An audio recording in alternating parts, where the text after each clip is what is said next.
Bueno, entonces buenas tardes a todos, todas. La intención de esta charla busca un poco analizar esta cuestión de las tensiones políticas en la macroeconomía, dado que los economistas normalmente no ven el tema así. Ellos hablan de política económica por una parte, macroeconomía por la otra. Bueno, pero el espacio macroeconómico genera tensiones y la idea es presentar esto con ejemplos. O sea, lamentablemente, y pido disculpas si ustedes tienen formación económica, bueno, espérenme 2 o 3 diapositivas que quisiera poner bien en claro los argumentos técnicos para luego ver las consecuencias prácticas o lo que está pasando en nuestra querida y bendita Argentina.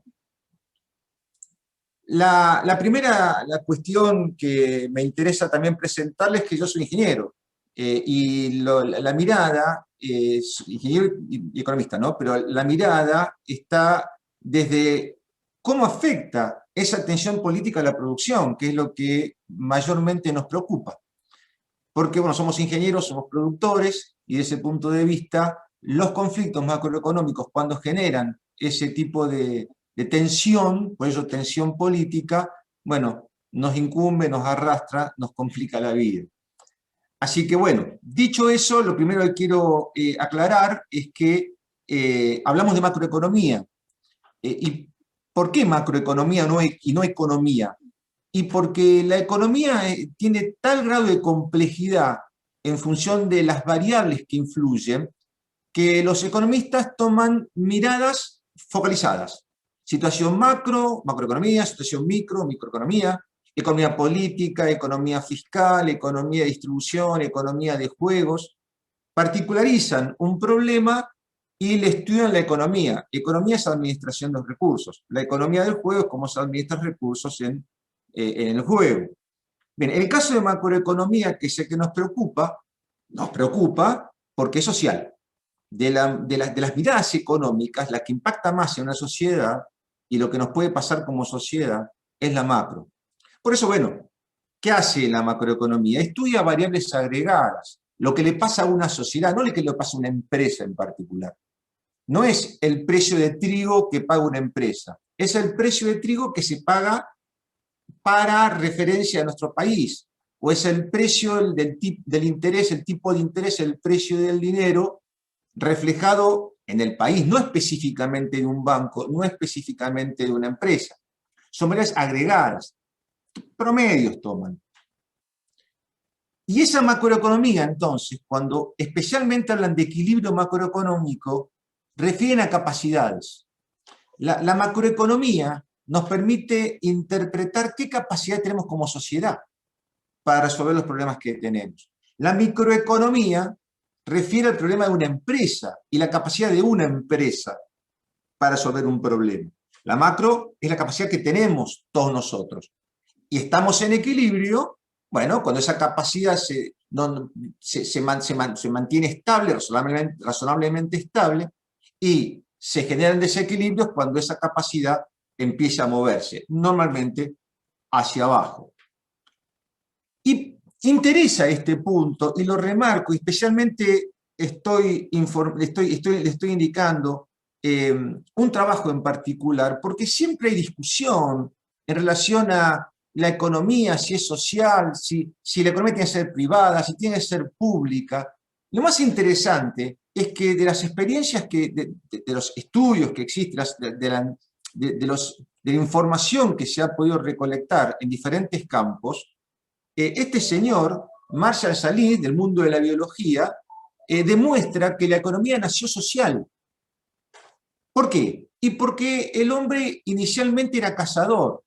El más grande cazaba el jabalí y todos comían del jabalí. Y había que repartirlo entre todos, porque el jabalí, si no, se echaba a perder.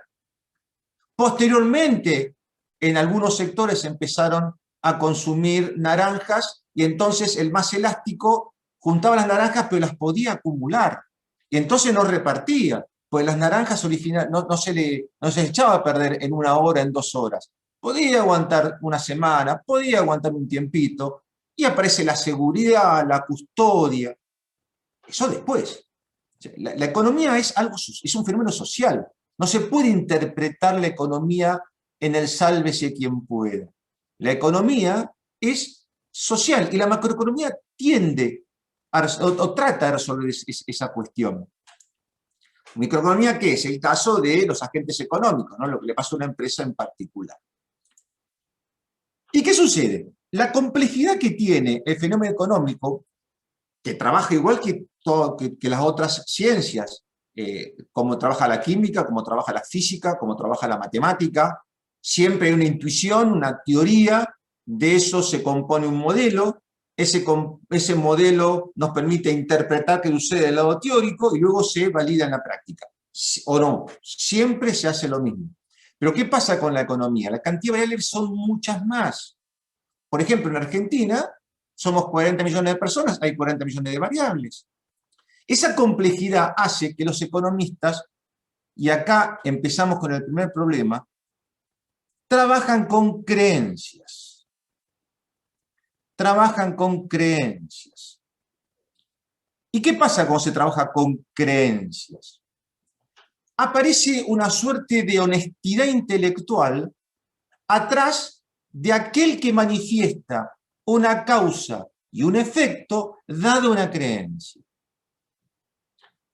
¿Y por qué esas creencias? ¿Y qué sucede con esas creencias? Y el problema es que cuando establecen creencias, en paralelo establecen no creencias. Yo no creo que. Voy a poner dos ejemplos chiquititos y rápidos. El primero, recuerdo en el gobierno anterior, al ministro de Economía, el anterior, a Duhovne, le preguntaron si él entendía que podía haber un superávit primario, debía haber un superávit primario, liberalizando el comercio exterior, que no haya problemas de restricciones, que no haya problema de retenciones. ¿Y qué dijo? Nosotros creemos en eso. Y se acabó la discusión. Nosotros creemos en eso.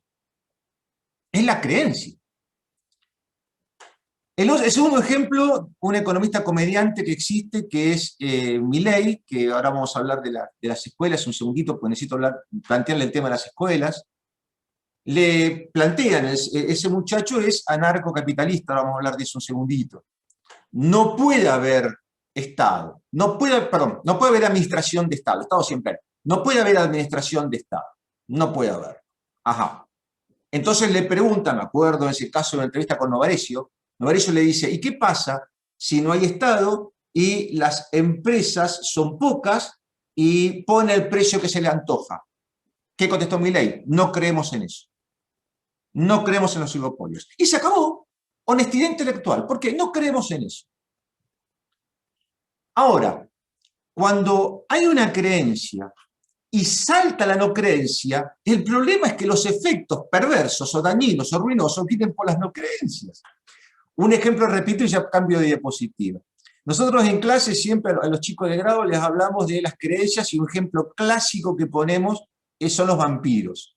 Y le decimos, le preguntamos, ¿cómo se evita que un vampiro ingrese a una casa? No hay que invitarlo a entrar. Esa es la respuesta. Regla muy clara. Usted ve un vampiro afuera, obviamente cree en vampiros, no tiene que abrirle la puerta. Ahora veamos la no creencia.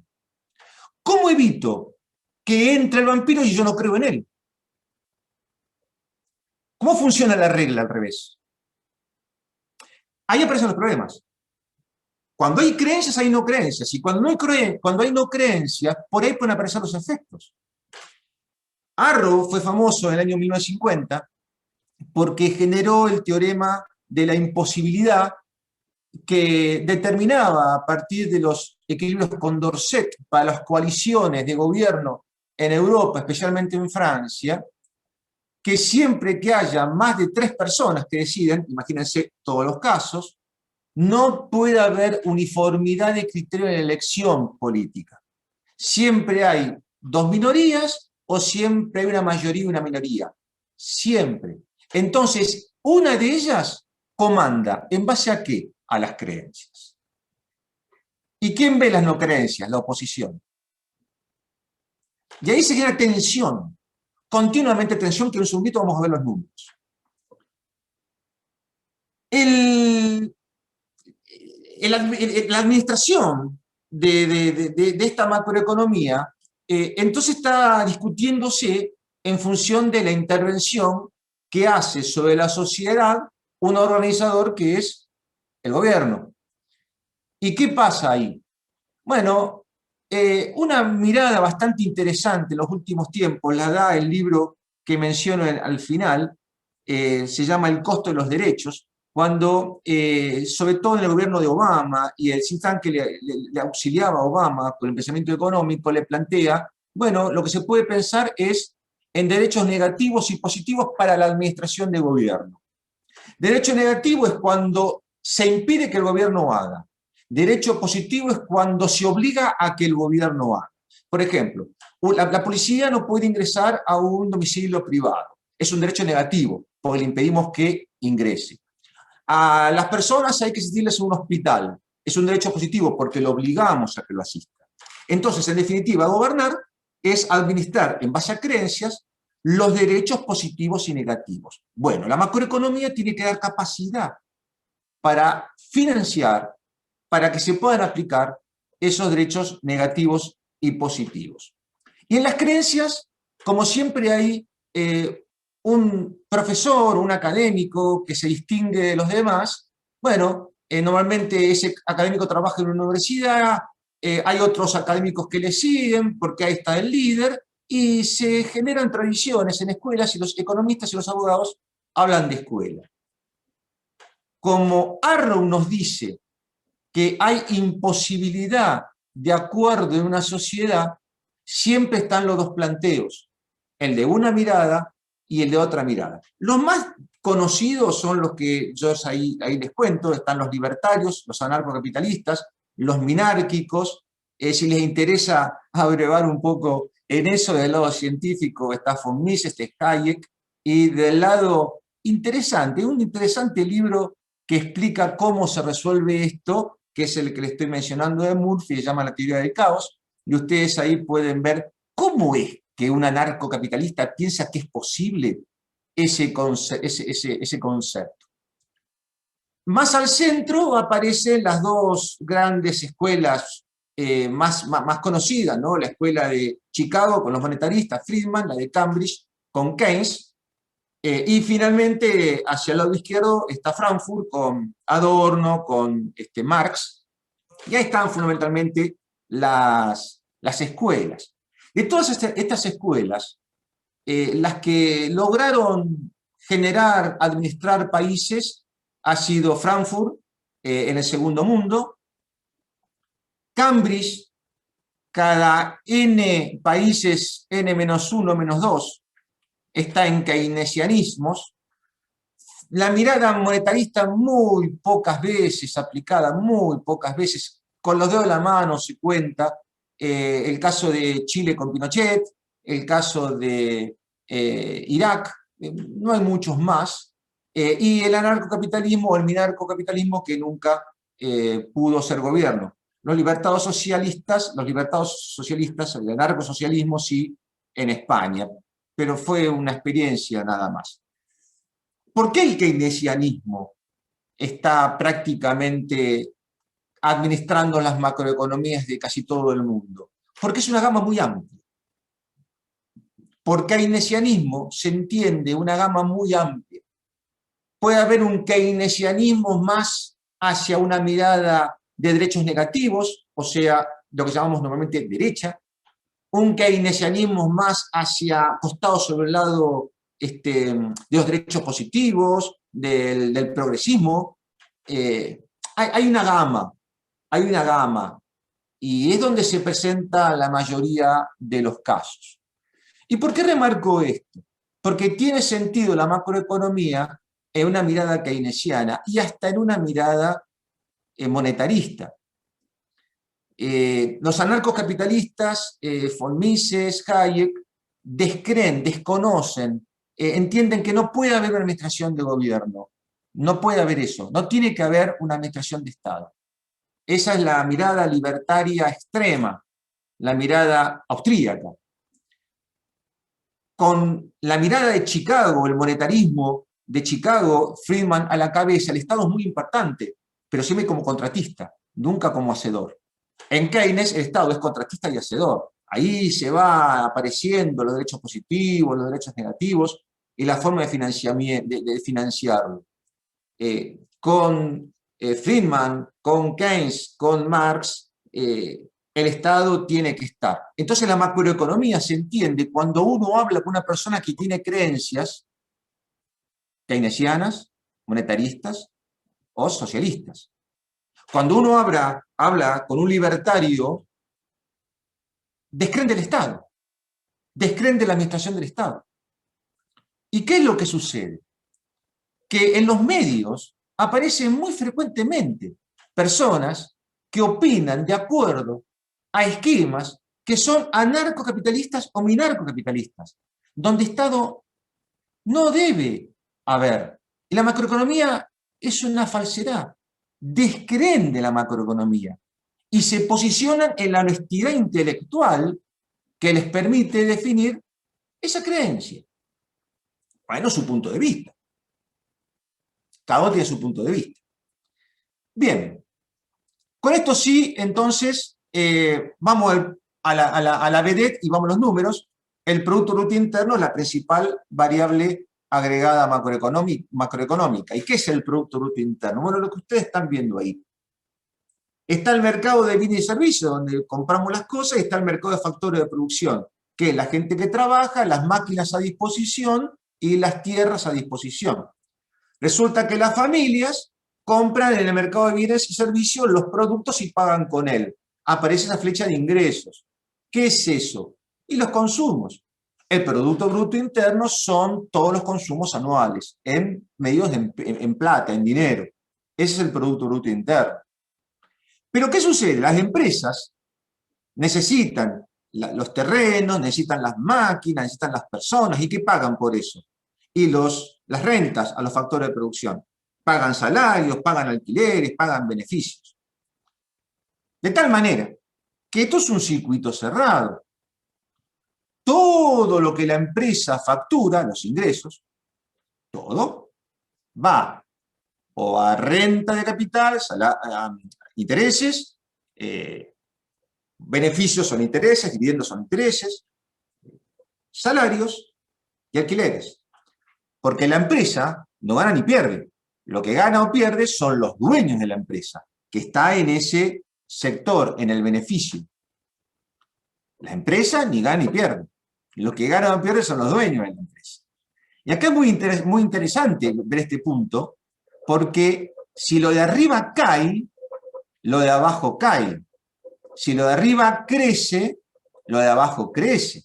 Si se vende más, se pueden pagar más salarios, más alquileres, más beneficios. Si las ventas caen, se pueden pagar menos salarios, menos alquileres, menos beneficios, porque lo de arriba es exactamente igual a lo de abajo. Y ahí empezamos con el primer problema. El PBI también se mide como valor agregado. Miren, esto es una cadena productiva. Imagínense que en el país se produce solamente 1 litro de jugo, que vale 5 pesos. ¿Cuál es el PBI? Precio por cantidad, 5 por 1, 5. Pero el jugo, ¿cómo se logra? Y lo tengo que cosechar en la naranja, tengo que trasladar la naranja, tengo que industrializar la naranja. Ustedes tienen ahí el costo y la venta de cada una de esas empresas. ¿El valor agregado qué es? Y la diferencia que tiene la empresa por sobre el costo, o sea, la venta menos el costo. Fíjense que la cadena productiva genera valor agregado por 5, que es exactamente igual al precio final. Quiere decir que la sumatoria del valor agregado también es el Producto Bruto Interno. Eso es clave, porque no solo se puede crecer por producir más, que es Q, sino se debe crecer por encontrar mayor valor agregado. Cuanto mayor valor agregado hay en las cadenas productivas, crece el PBI. Pero ¿crece con qué crece? Crece con la posibilidad de pagar mejores salarios. es el PBI entonces? ¿La suma del valor agregado? Sí. ¿El precio por cantidad? Sí. ¿El consumo más la inversión, más el gasto público, más la balanza de cuenta corriente, es decir, los destinos del Producto Bruto Interno? Sí. ¿La suma de salario más alquileres más intereses? Sí. Son todas formas de referir a lo mismo. Los 700.000 millones de dólares que produce Argentina puede ser entendido de esta manera. La tercera es la mirada keynesiana. ¿Qué se hizo con lo que se produjo? Y lo consumió la gente, consumo. Lo invirtió en las empresas, lo consumió el Estado, gasto público, o se relacionó con el comercio internacional, balance de cuenta corriente, exportaciones menos importaciones. En la cuarta aparece el primer gran punto. La tensión que se genera entre los rentistas, que es el alquiler y el interés, contra el salario. 700.000 millones de dólares produce Argentina. Bien, si los rentistas, los que alquilan, los que buscan beneficios con las empresas, que es intereses, los que ceden su dinero en el mercado financiero, que son intereses, los rentistas, cuanto más ganan, los salarios menos ganan. Cuanto los salarios más ganan, los rentistas menos ganan. Se llama esto puja distributivo. Y ahí entramos a la primer tensión política. ¿Por qué? Porque el salario resulta del esfuerzo laboral. La renta resulta del alquiler de intereses. ¿Y qué pasa? Y aparece la famosa puja distributiva. Lo que a veces se llama oligarquía, que es el gobierno de aquellos con más poder económico, frente a la mirada peronista del 50-50. ¿Qué sucede? Y cuanto más crece el salario para llegar al 50-50, 50% salario, 50% renta, los rentistas pierden renta. ¿Y qué se genera ahí? Y ahí se genera la puja distributiva. ¿Cuál es la puja? La tensión política, los problemas, los acuerdos, las peleas, las aperturas de coaliciones entre un sector que busca renta y un sector que busca salario. Recién hablábamos con Sergio de el desarrollo de América, de Norteamérica y compararlo con el desarrollo de Argentina, pues en unos tiempos Nueva York y Buenos Aires eran paralelas. ¿Y qué pasó? Bueno, los Estados Unidos entendió que tenía que haber un importante mercado interno. ¿Cómo se genera un mercado interno? Con salarios. Si yo no tengo salario, ¿cómo genero un mercado interno? ¿Qué me queda? Y todo para que consuman los demás países. Deprimido el mercado interno, tengo solo mercado externo. ¿Y qué es mercado externo? Pagar salarios al exterior, por importaciones, y vender los productos que tenemos, por exportaciones. ¿Qué entendió América y la secesión? Que había que generar un mercado interno. Para eso se necesitaban salarios, por eso la abolición de la esclavitud. Bien, ¿y qué aparece en nuestra bendita Argentina? Ese cuadro lo construía a partir de INDEC minorista, IPC, INDEC mayorista, en sus tres versiones. Yo tomé la general, la que incluye todo, el mayorista tradicional. Lo que están observando es el índice. El índice es un número que parte de 100 y que va creciendo en función de la inflación. La inflación que ustedes escuchan, la que escuchamos hoy, el 4,8 para abril, ¿cómo se obtiene? Y es el cociente de la que sucede en abril respecto de la que sucede en marzo. Fíjense que el mayorista no está abril porque no tenía este número cuando hice el cuadro. ¿Cómo se obtiene ese índice? Y se toma el numerito azul donde dice mayorista general el que ahora está en blanco, pero sería el que corresponde si hubiese tenido el número, dividido el que dice en marzo del 21, que es 514,7, menos 1. Y ahí se encuentra la inflación del mes. Acá lo que estamos teniendo es cómo se movió el índice, o sea, cómo se fue acumulando la inflación. General, alimentos y bebidas. General es todo el país. Alimentos y bebidas es solamente alimentos y bebidas. ¿Y por qué remarco alimentos y bebidas? Porque hay una regla, se llama regla de Ramsay, que dice que cuando más rígido es el producto, más conviene subir precios, siempre que gobierne un mercado el entorno económico. Los alimentos y bebidas tienden a ser rígidos. ¿Qué es el concepto de rigidez? Que la gente tiene que comprarlo sí o sí. Es rígido, no es elástico. Es rígido. No se puede ir la gente. No puede dejar de comer pan, no puede dejar de comer leche, no puede dejar de comer carne, no puede dejar de comer fruta. Tiene que alimentarse. Es rígido. Entonces, si hay que cargar inflación, ¿en dónde hay que cargarla? En lo rígido. Si ustedes miran el número minorista, eso está pasando. Alimentos y bebidas contra el general. Fíjense, en todo ese periodo que estamos viendo, es 471,39 contra 441,90. La inflación se ha cargado fundamentalmente en alimentos y bebidas. No pasa eso en el general. Si miran el general, eso no sucede. Entonces uno puede decir, pero ¿qué está pasando acá?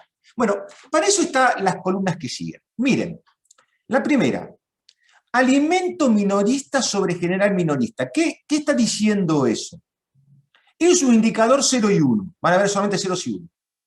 0 si estamos en que el general es mayor que el de alimentos. 1 si alimentos es mayor que el general. 0 si general es mayor que alimento. Fíjense, 103,81 en febrero de 2017 contra 103,16. Aparece un 0. ¿Por qué? Y porque es mayor el general que el alimentos y bebidas. Y si miran para abajo, aparece 0, aparece 1, 0, 1, 0, 1, 0, 1, hasta febrero del 2019. Todo 1. Siempre alimentos estuvo por sobre el general. Nunca hubo un problema, por ejemplo, de estacionalidad, que baje la papa, que baje el tomate, que baje la carne, que haga que el minorista pase por abajo del general. Nunca pasó eso. ¿Por qué? Por Ramsay. El que sigue dice alimentos minoristas sobre alimentos mayoristas. Y hacemos lo mismo, 0 y 1. ¿Qué sucede? Lo mismo. Siempre 1. Ahora miren el tercero. General mayorista versus general minorista. Y acá está el punto central. El mayorista inflaciona más que el minorista desde mayo del 2018. Todos 1. Nunca fue a 0. ¿Y por qué remarco esto? Porque yo creo que ustedes se han cansado de escuchar que la inflación es por emisión de dinero. Se han cansado de escuchar. Eso lo dijo Friedman. Y tenía razón Friedman. Tiene razón Friedman. Lo que pasa es que los que salen por televisión dicen las cosas por la mitad. ¿Qué decía Friedman? A partir de un equilibrio, o sea, cuando el que compra y el que vende está de acuerdo y pretende seguir comprando y vendiendo lo que está comprando y vendiendo, no quiere cambiarlo, cualquier emisión de dinero es inflacionaria. Sí. ¿Y qué pasa si es eso así? La gente tiene mucho dinero en el bolsillo. Va y compra.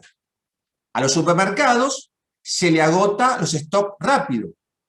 ¿Cómo regula el supermercado hasta que venga el producto del mayorista? Subiendo precios. Quiere decir que si es inflación por demanda, El minorista tiene que estar por arriba del mayorista, no el mayorista por arriba del minorista. Fíjense que siempre está el mayorista por sobre el minorista. Entonces la inflación es porque la gente tiene mucho dinero en el bolsillo. ¿No será por puja distributiva? Porque cuanto más inflación se presenta, el salario vale menos. ¿Y quién se queda con la diferencia? El que subió el precio. Como todo lo que vendo se transforma en renta, si yo vendo 120 pesos, puedo pagar por renta por 120 pesos. Si vendo 130 pesos, puedo pagar por renta 130 pesos. Quiere decir que cuando yo más subo el precio, más peso me queda en el bolsillo si el salario se queda con la paritaria. Esa diferencia de tiempo en que el precio sube y el salario acompaña, esa diferencia de tiempo es renta pura. ¿Y qué es eso? Tensión política. Porque los precios suben para consumir salario.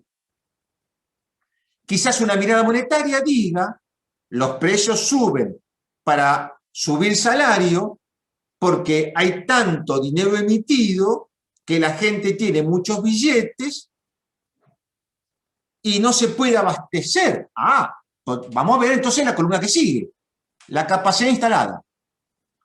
Fíjense la capacidad instalada general y la capacidad instalada de alimentos. No es 90%, no es 80%, es 62, es 58. Ustedes me dirán, no, José Luis, por la pandemia. En 2018 no había pandemia. ¿Se ve la tensión política? Es la puja distributiva. Es la tensión salario-renta. Cuando Friedman plantea lo que plantea, tenía razón. Pero ¿qué decía Friedman? Partiendo de un equilibrio. ¿Qué es que se parte un equilibrio? Que la capacidad instalada esté en 90, 95, en 100.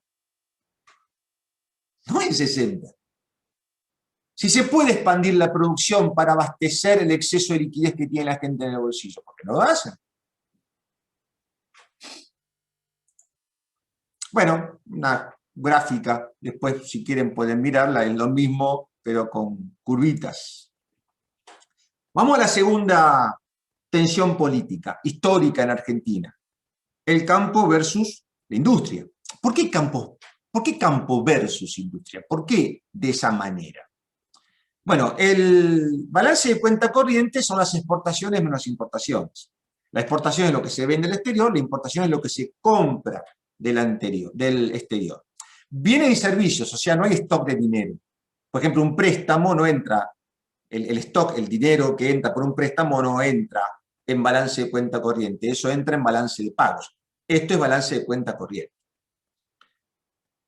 Normalmente la balanza de cuenta corriente es un espacio de los exportadores que en Argentina influye muchísimo la soja, influye muchísimo el trigo, influye muchísimo el maíz. La inversión es mayormente sistema secundario, porque se invierte en la capacidad instalada para que las empresas puedan producir para el mercado interno, para el mercado externo, pero es lo que llamamos sector secundario, industrial. Un segundito con esto. Si el Producto Bruto Interno, que era el consumo, más la inversión, más el gasto público, más la balanza de cuenta corriente, se le resta el consumo y se le resta el gasto público, lo que queda es el ahorro nacional. O sea, si a todo lo que yo vendí le resto lo que consumí por los privados y lo que consumí en el sector público, ¿qué me queda? Lo que ahorré en el país. Es el ahorro nacional. ¿Y el ahorro nacional a dónde se dirige? O a la inversión o al mercado externo.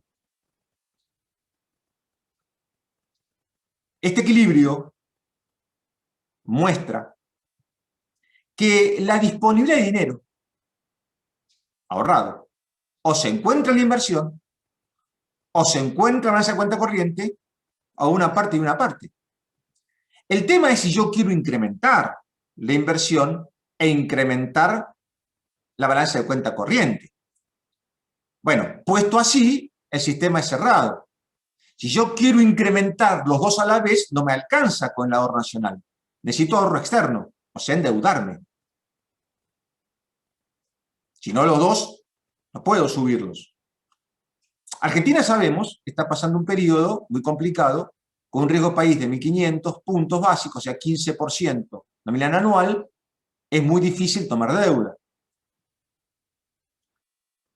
Hasta ahora, los blanqueos no son exitosos, con lo cual estamos prácticamente en un sistema cerrado. Argentina puede tener reservas en función que las exportaciones le ganen a las importaciones. Si esto se transforma en negativo, desaparecen los dólares del Banco Central. Si esto aparece positivo, crecen los dólares en el Banco Central. Pero ¿cuál es el problema? Recién hablábamos de que necesitamos valor agregado. Si necesitamos valor agregado, lo que tiene que crecer es la inversión, para que haya más capacidad instalada y para tener productos cuya, si se quiere, exportación pague salarios internos. Hay una encerrona. ¿Cómo debería funcionar esto? Se equilibra solo. Una balanza de cuenta corriente positiva aumenta las reservas, esas reservas financian importaciones.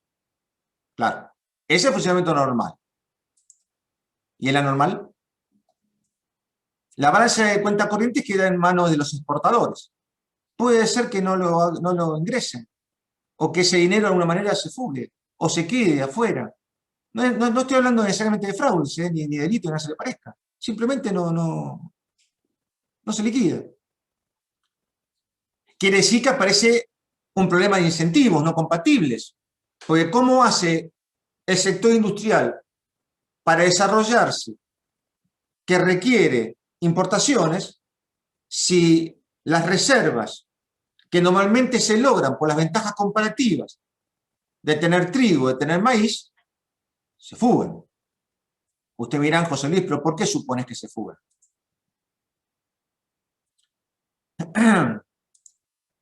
Esto es lo que pasa, del año 2019. Esta es la información que provee el Banco Central. Signo negativo son millones que desaparecen del país. Ustedes me dirán, bueno, pero mostrás 2019, 2020. Puede ser que haya sido años malos. Bueno, miramos 2004, 2005, 2006. Esto es lo que en el año, exceptuando un increíble 2013, desapareció. Si todos estos dineros estuviesen, se financiaba la capacidad instalada, se financiaba las industrias, crecían las industrias, hay más producción, se nivela la inflación, hay mejores salarios. Todo esto afuera reduce la capacidad que tiene el país, esto es macroeconomía, hablamos de capacidades, para poder abastecer a las industrias y que se desarrollen. A propósito, puse al costadito la inversión directa en Argentina. Fíjense qué diferencia tremenda que hay. No completé 2018 y 2019 porque no está el número. Pero fíjense qué diferencia que hay. Al país entraba en 2008 12 millones, pero se fueron 23.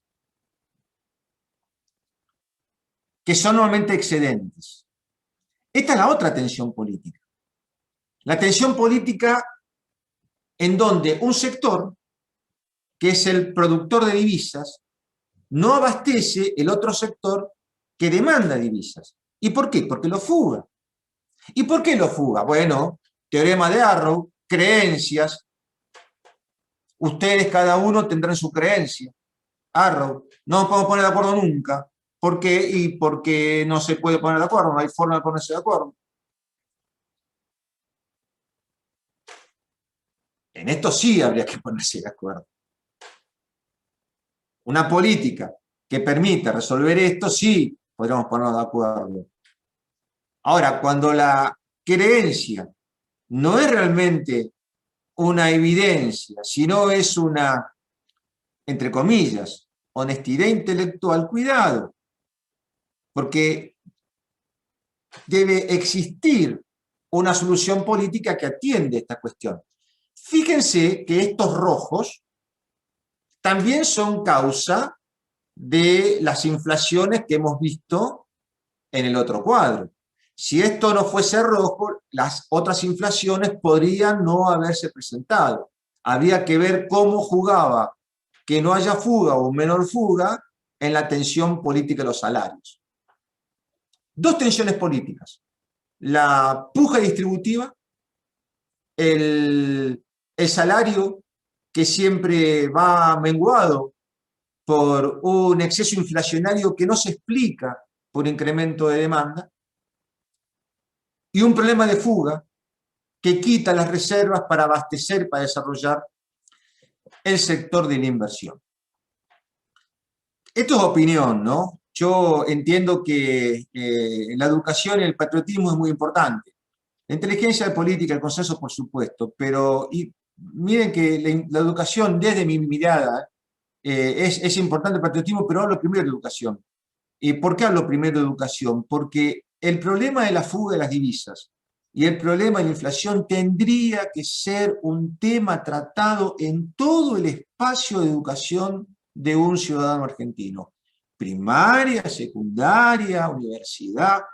Así como hemos sido capaces de que las personas entiendan que el aluminio hay que reciclarlo, que el vidrio hay que reciclarlo, y eso costó mucha información en colegios y hubo generaciones que fue cambiando, la educación tiene que cambiar. Porque ustedes me pueden decir, ¿y pero por qué el empresario se anima a subir los precios en Argentina y no se anima a subir los precios en Chile? ¿Por qué? Porque el medio argentino está educado para interpretar que puede ser que suba precios. La inflación argentina presenta ruido negro. Ante un incremento de inflación, más inflación viene. Pues lo creen posible. En otros países no lo creen posible. Entonces puede ser que un empresario a tentar precios más fuertes no venda, precios más altos no venda. Es un aspecto cultural, también macroeconómico, también monetario, también productivo. Pero hay mucho por la cultura, mucho por la educación. Y el patriotismo. ¿Cuánta gente escuchamos todos los días que dicen que el dinero argentino no vale nada? ¿Cómo no vale nada? ¿Cómo no va a valer nada? A ver, es una compraventa. Cuando yo voy al verdulero y en lugar de pedirme 100 pesos por el tomate, me pide 150 por el tomate, ¿es porque no quiere los pesos? ¿Cuándo alguien lo que no quiere pide más? ¿Desde cuándo alguien que no quiere algo pide más? Si pide más es porque lo quiere, no porque no lo quiere. ¿Cómo va a ser lógico, razonable, pensar que nadie quiere la moneda argentina? Por supuesto que le quiere, ni mucha. ¿Para qué? Y bueno, para muchos destinos. Uno puede ser fuga, otro puede ser otro destino, ¿no es cierto? Pero no es eso así. Sin embargo, se descree del dinero. Se descree del dinero argentino. Se piensa todo en otras monedas. El dólar en Argentina es el dólar estadounidense. Pero bueno, esto es lo que tenía para compartir con ustedes. Los temas son complicados. Yo imagino que escuchar hablar a una persona mucho tiempo no es muy divertido. Me imagino que quizás alguno de ustedes quiera tratar, discutir, presentar alguna información, decir algo. Así que los dejo y pueden tomar el micrófono, pueden escribir en chat o como les parezca. Espero no haberlos aburrido y que les haya gustado.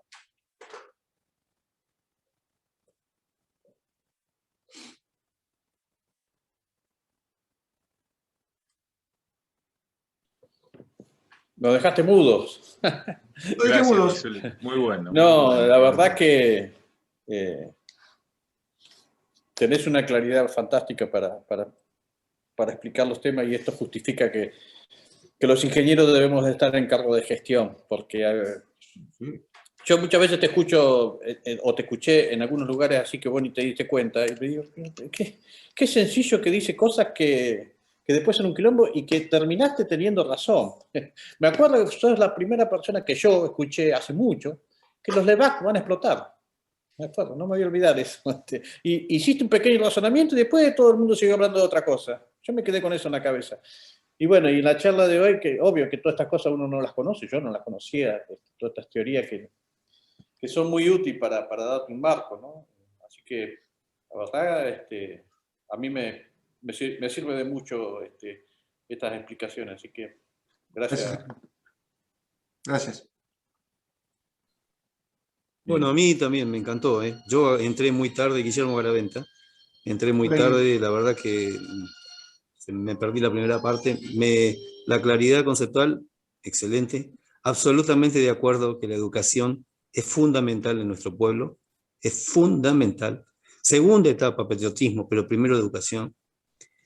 Es absolutamente necesario hacerle entender a la gente la riqueza que tiene este país y la calidad de la gente, confiar en nosotros, considerarnos solución y no problema. Todo ese tipo de cosas que venís diciendo, con la claridad que lo decís, porque la economía es tan difícil como la quieras hacer parecer, o tan simple como quieras hacerla también parecer. Y hoy fue una charla excelente, muy, muy, muy didáctica, y a nivel de lo que podemos entender todos, absolutamente todos, y con mucha claridad, el tema de la emisión, el tema de que no genere inflación, el tema de la balanza, esa del mercado, de lo general, y el minorista y el mayorista. Yo la verdad eso lo he escuchado infinitas veces y nunca lo entendí, jamás lo entendí, y hoy entendí, me entró como una piña en la cabeza, así que te agradezco, y bueno, yo creo que este tipo de charlas hay que fortalecerlas más en la facultad, generarlas, y lo que decía recién Licia, creo que era, que bueno, que hay que estar en cargos de gestión, los ingenieros tenemos que llegar a cargos de gestión, también lo dice Marcos, también lo dice Mario Volpe muchas veces, que muchas veces nos relegan o no nos consultan, y ni siquiera nos tienen en cuenta a veces, ¿no? Yo te agradezco muchísimo porque realmente me quedó muy, pero muy claro. Lamento haberme perdido la primera parte. No sé si está grabada esta charla, pero si está grabada me gustaría verla desde el principio. Así que muchísimas gracias, José Luis. De nada, Guillermo, pero en este punto te agradezco lo que dijiste, pero fíjate la clave de lo que vos sos experto, el tema del litio, lo clave que es, lo clave. Sí, sí, sí, sí. O sea, Bueno, no es un tema menor, y bueno, podemos tener litio, bueno, tanta sí, sí. cosa, Argentina es tan rica, otra cosa más, otra cosa. No, no es menor. O sea, Sí, se va sí. la estabilidad del país en eso. Se va Bueno, la estabilidad. sí, claro, exactamente. Ahí tenés valor agregado garantizado en ese tema. Y el tema es que nos hacen creer que no sabemos hacer las cosas. ¿Te acordás en la década del 70 cuando nos mostraban la silla que se rompía y la que venía de afuera no se rompía? Todo eso es cultural. Nos han machacado en la cabeza que somos una manga de inútiles. Lógico. Y no es cierto. No es Tenemos el mismo computador disponible que cualquier otro hombre del planeta, que es el cerebro, que es común en todos. Y si lo alimentas bien y lo educas bien, funciona bien en cualquier lugar del planeta. Y la Argentina lo ha demostrado en algunos momentos. Y tenemos antecedentes de haber funcionado muy bien, pero la pendularidad nos mata, nos recontrarrompe el alma. Ahora vas a cenar, vas a prender la televisión y vas a escuchar en todos los canales economistas diciendo hay inflación, previsión, porque hoy, como saltó el 4,8, hoy mayorista, y se emite mucho dinero. Sí, sí, lo he escuchado, lo he escuchado. Sí. Y llega un momento que lo repiten, y todo el mundo se lo cree. Se trabó. Bueno. Se le trabó el... A José Luis. Sí, aparentemente se le ha cortado el... Fibertel. Bueno. Ahí está.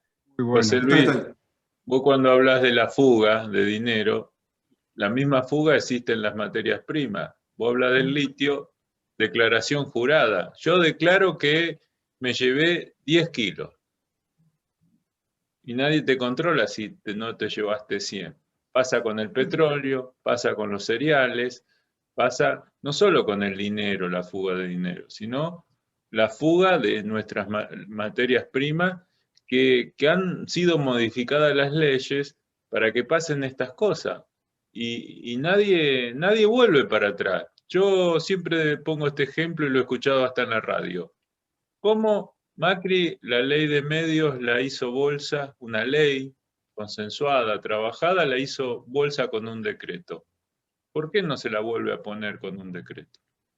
Entonces, esas cosas como las declaraciones juradas de las importaciones o los impuestos a las importaciones minerales que no volvió a ser puesto, las retenciones. Vos fíjate, tiene retención la soja, que bueno, la soja se cultiva todos los años, y no tiene retención un mineral que se extrae y no lo podés reponer. Sí, sí. Ese número que es, como vos decís, Marcos, ese número que yo mostré es lo blanco. Hay que sumar todo lo negro, que es lo que está planteando vos. Bueno, no sé si en el chat hay alguna pregunta, si alguien quiere No, preguntar. no. Yo ahí estaba agregando, bueno, justamente esto es lo que estamos hablando siempre de la hidrovía. Claro. El tema del material que se va con el arrabio o con los minerales, que se va una cantidad de tierras raras y de minerales que hasta tienen más valor que digamos, que el principal, ¿no? Porque son todos minerales de altísimo valor. Y nosotros lo tiramos como barro, se lo llevan como barro, después ellos lo sacan. Que son también lo que pasa con los minerales submarinos. Y bueno, y también lo que decía Marco, se va todo por declaración jurada. Y puede ser, ¿cómo puede ser que Paraguay exporta el 50% más de soja de la que produce? y bueno, y están los datos ahí claritos. Y la pesca en Uruguay, Mario. La pesca en Uruguay, que Uruguay es un país que exporta más de lo que pesca. Entonces es fácil. Y también son temas tan de poca, que le damos tan poca importancia, que yo el otro día, en una charla, comparé el tema de la hidrovía, que es una concesión que se vence, y que se vence normalmente, y que no hay que hacer otra cosa, no hay que pagar, ni se vence. Por esa misma razón, en el año 1954, Nasser tuvo que hacer una guerra contra Francia, contra Inglaterra, contra Estados Unidos, contra Israel, y se quedó porque quería la concesión del Canal de Suez. Creó una empresa nacional dentro del Canal de Suez para asegurarse los peajes de los barcos que pasaban por ahí. Y para ganarse eso, tuvo una guerra con Francia y contra Inglaterra, y contra Estados Unidos en contra, y nosotros, un tipo que tiene que hacer una guerra por eso, contra 2 o 3 potencias, y nosotros no podemos resolver un tema, que es decir, bueno, pongamos al Estado o lo que sea a cargo de la hidrovía, nosotros nos hacemos cargo de los peajes, controlemos lo que se va, hay sistemas de control que son más modernos, como no el inspector que enseguida le pone unos mangos y bueno, y se va, sino que... Pero hubo una guerra por eso, una guerra que incluso Inglaterra perdió. Y eso es muy llamativo, yo lo comparo con Malvinas, es muy llamativo porque Inglaterra lo dejaron, no pudo más bombardear la península de Sinaí, porque los yanquis dijeron que no, todos que no, y dijeron, bueno, esto no sucedió esta vez, esta humillación no sucedió, pero nunca más nos va a suceder. Si algún país del tercer mundo intenta hacer otra humillación como esta que tuvimos con Inglaterra o con el Reino Unido, nosotros vamos a la guerra. Y fue con lo de Malvinas. Dijeron, no podemos poner otra humillación como la que tuvimos en el canal de Suez, que nos hicieron perder, ¿no? Nos tuvimos que callar la boca. Y bueno, y Nasser tuvo, digamos, bombardeado y todo, peleó contra todo por eso. Y nosotros, ¿qué tenemos que hacer? Resolver este tema de la concesión. Nunca hay, no servimos, no somos capaces no tenemos capacidad para administrar, no tenemos capacidad para hacer las dragas. Cuando hablando con gente de astillero me dice lo de las dragas es bastante más simple que otros barcos que hemos hecho barcos de guerra. Así que esa cosa de entrega también es cultural.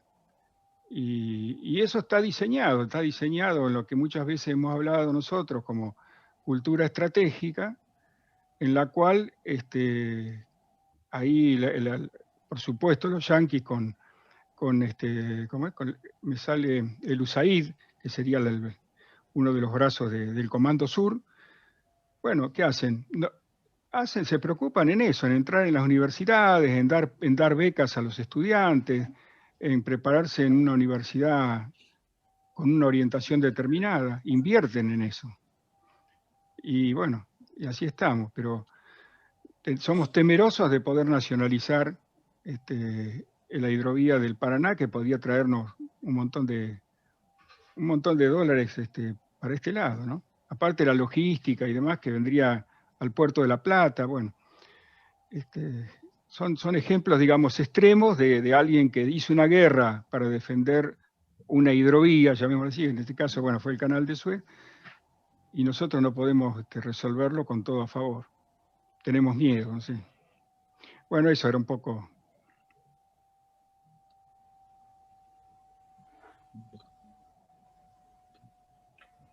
No sé si hay alguien más que quiera preguntar algo. Rodolfo y Fernando. Dos preguntas cortitas, porque me queda haciendo ruido. Digo, a veces no siempre el concepto de la educación por la educación significa un proceso de transformación en sí mismo. La Argentina, a diferencia de otros pueblos, no es un pueblo no alfabetizado, no educado. No, me parece que aparecen otros condicionantes que me gustaría, bueno, tu reflexión, José Luis, cuánto en nuestra economía dependiente influye la economía de los grandes desarrollos, ¿no? La economía externa, la economía condicionante, porque me parece que ahí hay un cordón de ruptura que obviamente sí construye un modelo cultural que se expresa también en nuestra sociedad, pero la Argentina tiene algunas experiencias históricas que también propuso un desarrollo de un modelo de nación.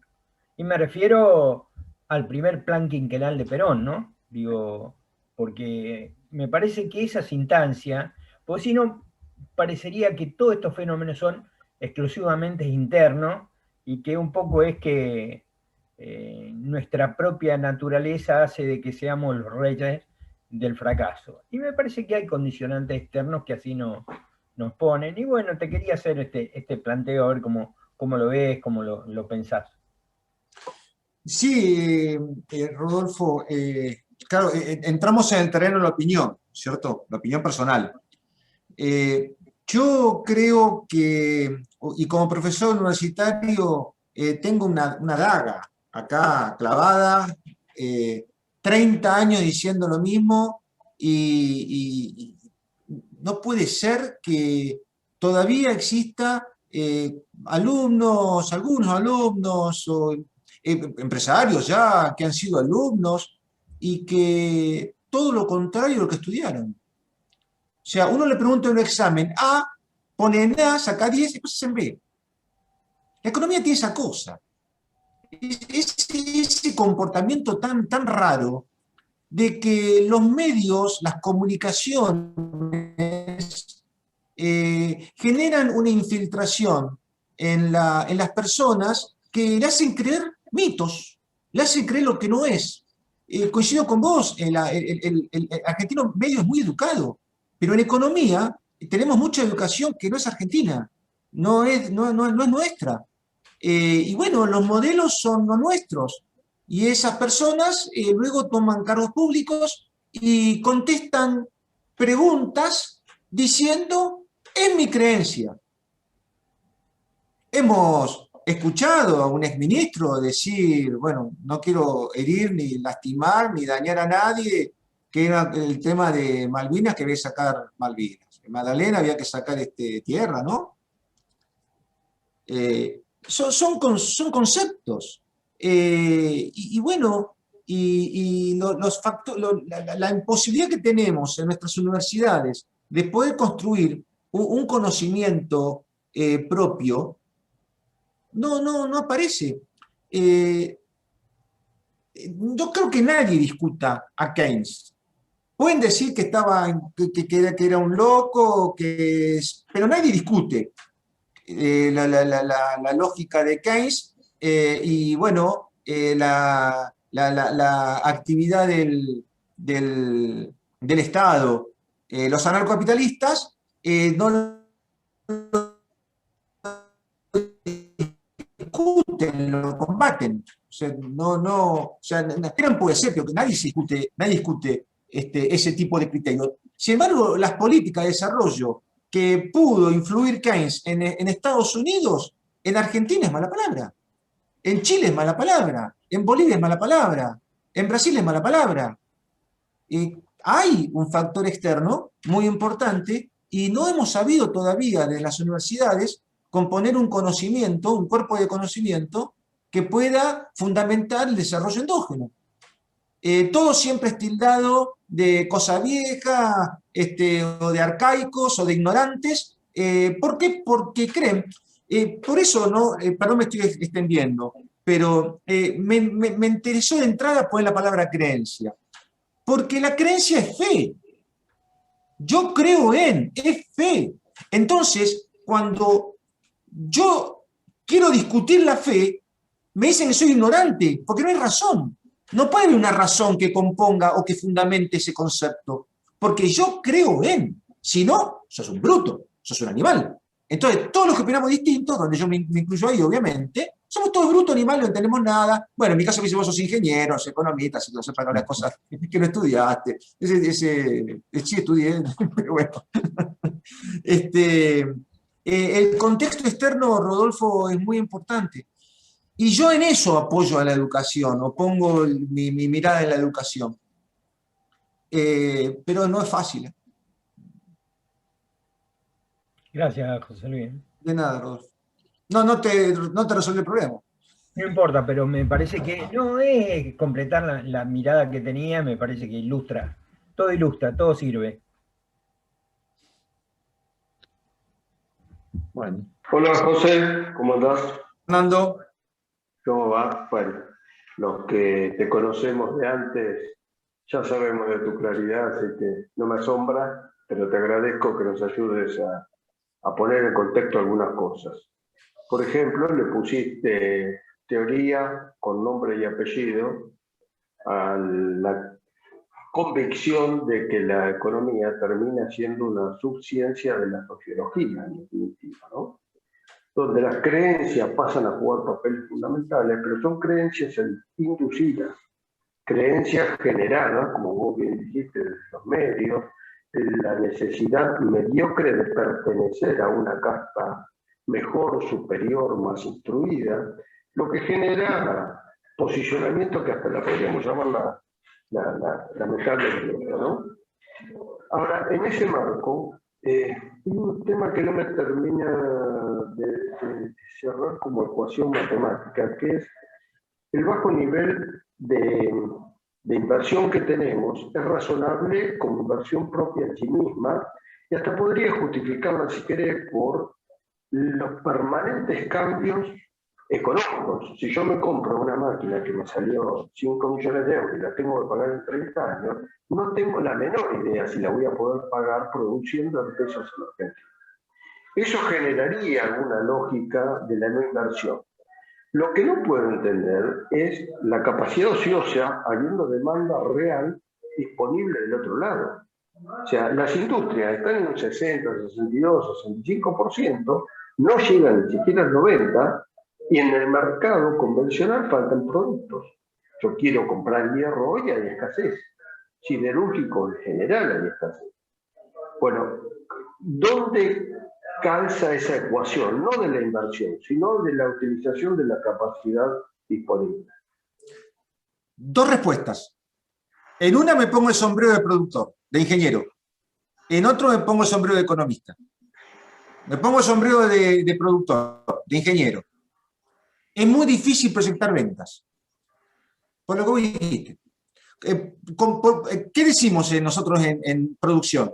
Porque se vende, se produce, porque se produce, se invierte y se mantiene. No puedo proyectar ventas. Porque no sé qué va a pasar, si la gente va a trabajar, si no va a trabajar, si el salario va a alcanzar, si el salario se va a caer, si la inflación va a seguir, no sé. Entonces, me mantengo con lo que tengo hasta que pueda proyectar ventas. Si no, no muevo un peso. Ese es el sombrero productor. Vamos al sombrero del economista. El problema del economista es que es una forma de captar salario. Para mí, ¿qué es más fácil? ¿Producir más o subir precios? Si yo tengo un cliente que pienso que tiene una alta expectativa inflacionaria porque bajó las barreras de la inflación y piensa que cualquier precio es posible, le saco el máximo que puedo. ¿Vos no sabés cuánto cuesta una Coca-Cola? ¿No sabés si va entre 80 y 250? Te pido 150. ¿Por qué? Porque vos creés que es posible pagar 250 por una Coca-Cola. Y 300 también. Y 400 también. ¿Cómo fijan muchas veces el tema del tipo de cambio? Vamos a una cuestión técnica, pero miren qué interesante. El tipo de cambio en la estructura de costos de una empresa cualquiera, pongo una empresa cualquiera, tiene insumos locales y una máquina con insumos extranjeros, una máquina. Entonces el tipo que tiene que poner, y si hace un plan de ventas a 6 meses, tiene que poner el tipo de cambio que entiende va a suceder durante 6 meses. Lo mismo con la inflación. Bien, ¿qué corresponde poner? Y yo pienso que va a haber una variación del 20%, empiezo con 0, llego con 20, ¿cuál va? 0 más 20 dio 2, 10. ¿Qué ponen los tipos? 20. Entonces, ¿qué pasa? Al pensar que hay una inflación de 20, induce una inflación de 40, porque 20 es el promedio con 0 de 40. Y todo se va para arriba. ¿Y por qué lo hacen? Y porque creen que el cliente va a pagar ese precio. ¿Por qué? Y porque creen que es posible. Estamos en Argentina, la bandera celeste y blanca, los precios suben. Por designio divino. Los precios suben. Ahí tiene la respuesta. La respuesta productiva y la respuesta económica. Buenísimo. ¿Y cuál te parece que podría ser alguna herramienta que dentro de nuestra generación, no me plantees cosas para dentro de 5, que nos vamos a estar, que podríamos empezar a trabajar con objetivos claros? Insisto en lo que puse al final. Para mí la parte educativa es algo que podemos hacer. Bueno, después, no sé, si logramos que Alti sea presidente, para que ser ministro, esas cosas. Sería bueno. Gracias, José. De nada, Fernando. Bueno, si no hay más preguntas, buscaremos el próximo disertador dentro del instituto. Pero bueno, yo realmente te agradezco, José, porque realmente clarísimo, clarísimo. Uno piensa estas cosas, pero cuando alguien las cuenta y las demuestra como son, realmente te cae la ficha. O sea, vos te imaginas cosas, a veces uno tiene una intuición de por qué pasan las cosas, pero cuando alguien las plantea y las expone tan claramente, quedan muy buenas. Entonces, yo te agradezco, que estuvo muy buena la charla.